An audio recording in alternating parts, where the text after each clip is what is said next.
కర్నూలు జిల్లా బనవాసి కృషి విజ్ఞాన కేంద్రంలో ఎల్నినో ఆధారిత వ్యవసాయ అత్యవసర ప్రణాళిక మరియు సదస్సు జరిగింది. ఈ సందర్భంగా తెలుగు రాష్ట్రాల శాస్త్రవేత్తలు సదస్సులో పాల్గొన్నారు. బనవాసి కృషి విజ్ఞాన కేంద్రం ఆధ్వర్యంలో జరిగిన ఈ కార్యక్రమంలో పంటల్లో చేపట్టాల్సిన చర్యలు, ఎల్నినో పరిస్థితుల నేపథ్యంలో ప్రస్తుతం ఆయా ప్రాంతాల్లో సాగు చేసుకునేందుకు అనువైన పంటలు, బెట్టను తట్టుకునే స్వల్పకాలిక రకాల గురించి తెలియజేశారు. వ్యవసాయంతో పాటు ఎల్నినో పాడి రంగంపైన ప్రభావం చూపిస్తున్న నేపథ్యంలో పశు పోషకులు పాటించాల్సిన మెళకువలను శాస్త్రవేత్తలు వివరించారు. El Nino event based contingency crop plan management launch program in Kurnool district అనే ఒక పేరుతో మనకి ఒకరోజు వర్క్షాప్ నిర్వహించడం జరిగింది. ఈ వర్క్షాప్లో భాగంగా మనకి ఐసీఆర్ నార్మ్ పరిశోధనా శాస్త్రవేత్తలు, క్రీడా శాస్త్రవేత్తలు మరియు Indian institute of oil palm research శాస్త్రవేత్తలు, ప్రాంతీయ వ్యవసాయ పరిశోధనా స్థానం నంద్యాల నుంచి కూడా శాస్త్రవేత్తలు రావడం జరిగింది. వీరందరూ కూడా మన కర్నూలు జిల్లాలో ప్రస్తుతం మనకి ఎల్నినో ప్రభావం వల్ల జూన్ నుంచి ఆగస్టు వరకు 32% లోటు వర్షపాతం రావడం జరిగిందండి. ఈ లోటు వర్షపాతానికి మనము ప్రస్తుతం ఉన్న స్టాండింగ్ క్రాప్స్లో ఏమేమి చర్యలు తీసుకోవాలి, మరియు ఇప్పుడు పడుతున్నటువంటి అడపాదడప వానలు ఉపయోగించుకొని నెక్స్ట్ ఏం పంటలు వేసుకోవాలి అనే దాని మీద ఫీల్డ్ క్రాప్స్ అయితేనేమి, హార్టికల్చర్ క్రాప్స్ మరియు స్పైసెస్ అనేటువంటి అజువైన్ కానీ, ఫాడర్ స్లిప్స్, పశుగ్రాసాల మీద కూడా రైతులకి ఏ పంటలు వేసుకోవాలనే ఈ కార్యాచరణ ప్రణాళిక ఒక బుక్ రూపంలో, పుస్తక రూపంలో కూడా ఒక టెక్నికల్ బులెటిన్ ఈరోజు రిలీజ్ చేయడం జరిగిందండి. సో ఎల్నినో ఎఫెక్ట్ అనేది ఈ పశువుల మీద రెండు భాగాలుగా చూపిస్తుందండి. ఒకటి ఏంటంటే అధిక ఉష్ణోగ్రతలు రావటం వల్ల వాటి యొక్క పోషణ అనేది ఎఫెక్ట్ అవ్వటం వల్ల వాటి నుంచి వచ్చేటటువంటి ఉత్పాదన, పాల శాతం కానివ్వండి, లేకపోతే మాంస ఉత్పత్తులు కానివ్వండి తగ్గిపోవడానికి ఎక్కువగా ఉంటుంది. అలాగే రెండవ భాగంగా ఏంటంటే ఈ వర్షం అనేది చాలా తక్కువగా రావటం వల్ల, పశుగ్రాసాలు ఎక్కువగా రాకపోవటం వల్ల ఈ మేపు అనేది చాలా కష్టంగా ఏర్పడటం వల్ల రైతులు ఈ పశుపోషణ మీద ఎక్కువగా ఖర్చు పెట్టాల్సినటువంటి అవసరం ఎంతైనా ఉంటుందండి. ఎల్నినోలో ఏంటంటే ఈ ప్రభుత్వ తరపు నుంచి మనం చేయవలసినటువంటి ముఖ్య కార్యక్రమాలు ఏంటంటే ఈ ఫాడర్ బ్యాంక్స్ క్రియేషన్స్ కానివ్వండి, సో మాగుడు గడ్డి కానివ్వండి, లేదా టీఎంఆర్ సంపూర్ణ సమీకృత ఆహారం కనుక ఇవ్వగలిగినట్లయితే అధిక ఉష్ణోగ్రత సమయాల్లో కానివ్వండి, తక్కువ వర్షపాత సమయాల్లో వాటి పోషణ అనేది సమృద్ధిగా జరిగి వాటి ఆరోగ్య సమస్యల నుంచి బయటపడటానికి ఎంతైనా ఉపయోగపడుతుంది.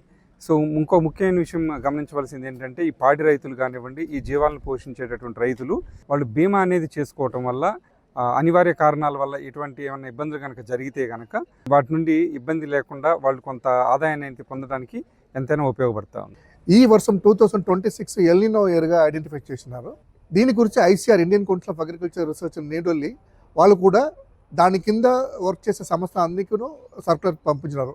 114 సంస్థ ఉంది ఐసీఆర్ కింద. నీడ్ అండ్ గ్యాప్ అనాలిసిస్ చేయాలి, దాని తర్వాత రైతులకు ఏం కావాలనో అది అరేంజ్ చేయాలని చెప్పినారు. కేవీకే వాళ్ళుగా ఆల్రెడీ డ్రౌట్ ఉండేప్పుడు ఏమేమి కంటింజెన్సీ మెథడ్ తీయాలని వాళ్ళకు కూడా డేటా ఉంది. Farmers data, IMD data, KVK దగ్గర ఉండే కంటింజెన్సీ ప్లాన్, అదంతా ఒకటి సరి ఒక కంటింజెన్సీ ప్లాన్ ఒకటి ప్రిపేర్ చేసినాము during the focus group discussion. రైతులు సమీకృత వ్యవసాయ విధానాలను ఆచరించడం వల్ల ఎల్నినో వంటి పరిస్థితులను సమర్థవంతంగా ఎదుర్కోవచ్చంటూ శాస్త్రవేత్తలు సూచిస్తున్నారు. పంటల వైవిధ్యీకరణ, సరళీకరణలో భాగంగా పంట మార్పిడి విధానాలను పాటించాలని వివరించారు. జిల్లాలోని 8 మండలాల్లో శాస్త్రవేత్తల బృందం పర్యటించి క్షేత్రస్థాయిలో రైతులకు పలు సూచనలు అందించారు.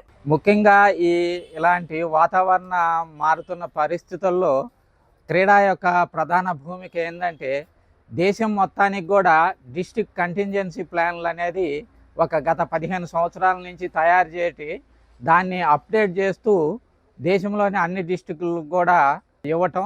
అంతేగాక ఐసీఆర్ ఇన్స్టిట్యూట్లు, కేవీకేలు, రాష్ట్రంలో ఉన్నటువంటి వ్యవసాయ విశ్వవిద్యాలయాలు, స్టేట్ లో ఉన్నటువంటి అగ్రికల్చర్ డిపార్ట్మెంట్స్, యానిమల్ హస్బెండరీ వీళ్ళందరితో కూడా కలిపేసి మనం ఈ కంటింజెన్సీ ప్లాన్లు ఎలా ఇంప్లిమెంట్ చేయాలా, దీనికి ఎలా మన సమాయత్తం చేయాలనేది ఈ సమీకృతంగా చేసే భాగంలో మన కేంద్ర మెట్ట వ్యవసాయ పరిశోధనా సంస్థ ప్రధాన భూమిక నిర్వహిస్తుందండి. నూనె గింజల పరిశోధనా స్థానం ద్వారా 6 రకాలైన వివిధ రకాలైన నూనె గింజలను ప్రమోట్ చేయడం, విస్తృతంగా దాని ప్రాచుర్యం కల్పించడం కోసం కేవీకే బనవాసి వారి సహకారంతో ప్రయత్నాలు చేస్తూ ఉన్నామండి. ఈ ప్రాంతంలో మనము ఆముదము, పొద్దుతిరుగుడు, కుసుమ ఈ విత్తనాలని ఎస్సీఎస్పీ ప్లాన్ ద్వారాను, అలాగే మామూలుగా క్షేత్ర ప్రదర్శన ఎఫ్ఎల్డీల ద్వారా కూడాను సుమారు 5 క్వింటాల వరకు ఆముదాలని, అలాగే 2 క్వింటాల వరకు పొద్దుతిరుగుడిని, అలాగే 1 క్వింటాల్ వరకు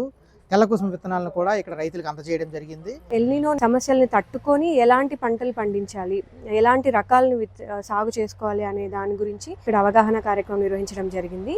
ఇందులో భాగంగా మేము మా సంస్థ తరపు నుంచే కాకుండా Indian institute of oil seeds research, అలాగే IAOPR, Indian institute of oil palm research, క్రీడా, ఇలాగ పలు రకాల ICR సంస్థలతో సంప్రదించి ఆ పర్టికులర్ క్రాప్ మీద కావచ్చు, లేకపోతే ఆ పర్టికులర్ సంస్థలో ఎలాంటి వాళ్ళు రీసెర్చ్ చేస్తున్నారు, దాని ద్వారా రైతులు ఎలాగ లబ్ధి పొందొచ్చు అనే దాని మీద ఆ శాస్త్రవేత్తలతో రైతులకి మాట్లాడించడం జరిగింది. మనం ఇన్ఫర్మేషన్ బులెటిన్ కావచ్చు, ఎలా పంటలు ఎంత మోతాదులో ఎలా పండించాలి అనే దాని మీద కూడా కానీ ఒక బులెటిన్ అనేది తయారు చేసి రైతులందరికీ ఇవ్వడం జరిగింది. దాంతో పాటుగా ఇక్కడ రైతులకి అవసరమైన సీడ్స్, సన్ఫ్లవర్, సాఫ్లవర్ ఇలాంటి విత్తనాలు కావాలని రైతులతో మేము చర్చించినప్పుడు వాళ్ళు మాకు వివరించారు. అదే కాకుండా ఆనియన్ కూడా ఇక్కడ వేస్తే వాళ్ళకి లాభసాటిగా ఉంటుందని మేము కూడా శాస్త్రవేత్తలతో చర్చించి ఆ రకంగా వాళ్ళకి అవసరమైనటువంటి విత్తనాలన్నింటినీ రైతులకి కార్యక్రమంలో భాగంగా అందించడం జరిగింది. కేవీకేలో ఏర్పాటు చేసిన కార్యక్రమంలో ఎల్నినో పరిస్థితులను అధిగమించే మార్గాలు, ప్రత్యామ్నాయ ప్రణాళికలపై పుస్తకావిష్కరణ జరిగింది. ఈ కార్యక్రమంలో భాగంగా ఏర్పాటు చేసిన స్టాళ్లను నార్మ్ జాయింట్ డైరెక్టర్ గోపాల్ లాల్తో పాటు శాస్త్రవేత్తల బృందం పరిశీలించారు. రైతులకు నానో ఎరువులు, విత్తనాలు అందించారు.